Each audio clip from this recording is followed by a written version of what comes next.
পুলিচৰ physical fitness আমি pass কৰিলো এতিয়া লিখিত পৰীক্ষা কেতিয়া হ'ব মাহৰ ভিতৰত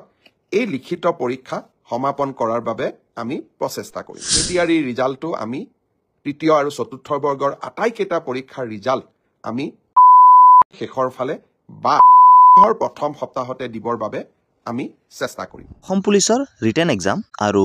এডিআৰইৰ তৃতীয় চতুৰ্থ বৰ্গৰ পৰীক্ষাৰ ৰিজাল্ট কেতিয়া দিব নমস্কাৰ সকলোকে স্বাগতম জনাইছো নতুন ভিডিঅ'ত এইটো ভিডিঅ'ত আলোচনা কৰিম যদি আপোনালোকে এডিআৰই এক্সাম দিছে বা আসাম পুলিচৰ ফিটনেস টেষ্ট দিছে আৰু ৰিটেন এক্সামৰ কাৰণে ৱেইট কৰি আছে তেনে ক্ষেত্ৰত কেতিয়া হ'ব এই এক্সাম বা এডিআৰইৰ ৰিজাল্ট কেতিয়া ডিক্লেয়াৰ হ'ব যিসকলে আসাম পুলিচৰ ফিজিক্যাল টেষ্ট পাস কৰি থৈছে আৰু সিহঁতে বহুত আশাৰে বাট চাই আছে ৰিটেন এক্সামৰ কাৰণে তো সেই এক্সামটো কেতিয়া হ'ব আপোনালোকক কৈ থওঁ যে সেই এক্সামটো 2025 বৰ্ষৰ ফেব্ৰুৱাৰী মাহৰ ভিতৰতে এই এক্সাম অনুষ্ঠিত কৰা হ'ব আমাৰ মুখ্যমন্ত্ৰী হিমন্ত বিশ্ব শৰ্মা ছাৰেও লাইভৰ জৰিয়তে এই কথাটো সদৰি কৰিছে আৰু লগতে কৈছে যে এডিআৰইৰ তৃতীয় বৰ্গ আৰু চতুৰ্থ বৰ্গৰ ৰিজাল্টটো কেতিয়া দিব তো সেই ৰিজাল্টটো এই ফেব্ৰুৱাৰী মাহৰ ভিতৰতে দিম বুলি কৈছে আৰু যদি কিবা কাৰণবশতঃ পিছুৱাই সেইটো মাৰ্চত ৰিজাল্টটো ডিক্লেয়াৰ কৰি দিব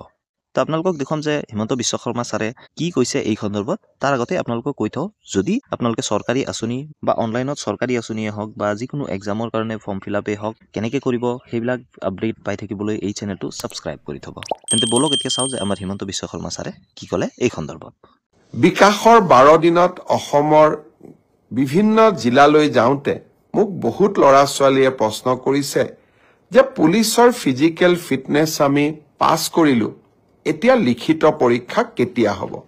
ফেব্ৰুৱাৰী মাহৰ ভিতৰত এই লিখিত পৰীক্ষা সমাপন কৰাৰ বাবে আমি প্ৰচেষ্টা কৰিম বহুত ল'ৰা ছোৱালীয়ে সুধিছে যে মামা এডিআৰই ৰিজাল্ট কেতিয়া দিব এডিআৰই ৰিজাল্টটো আমি তৃতীয় আৰু চতুৰ্থ বৰ্গৰ আটাইকেইটা পৰীক্ষাৰ ৰিজাল্ট আমি ফেব্ৰুৱাৰী মাহৰ শেষৰ ফালে বা মাৰ্চ মাহৰ প্ৰথম সপ্তাহতে দিবৰ বাবে